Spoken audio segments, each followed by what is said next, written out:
he loves to blame the war of Russia against Ukraine, but we get less than 0.3% of our trade with those countries. In fact, the things they make are things we already have here, energy and food, if the Prime Minister would get out of the way and let Canadians produce it.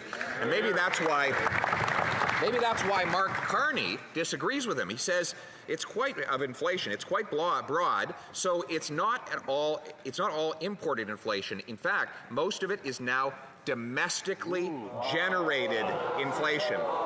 And this Prime Minister is responsible for that inflation. Why won't he take responsibility? The Right Honourable Prime Minister.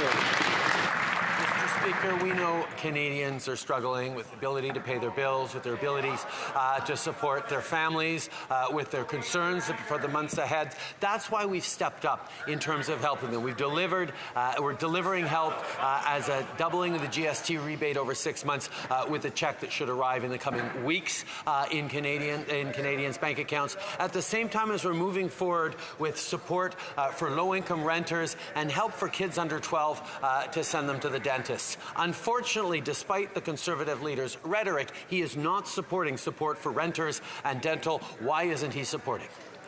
The Honourable Leader of the Opposition.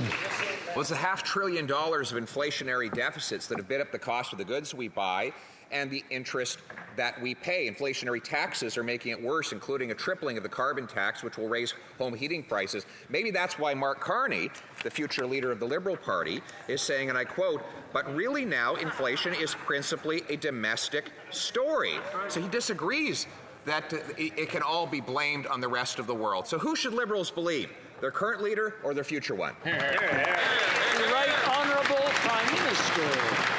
On this side of the House, Mr. Speaker, we listen to Canadians who are talking about the fact that they're having trouble paying for groceries, having trouble paying their bills, worried about what the winter's going to look like, which is why we've stepped up as a government to deliver checks to support them in the coming weeks with a GST rebate that is going to help 11 million households, and measures to help low-income families pay the rent as well as send their kids to the dentist. Why isn't the Conservative Party that says it cares about affordability stepping up to support on rental and dental? Why won't they support Canadians?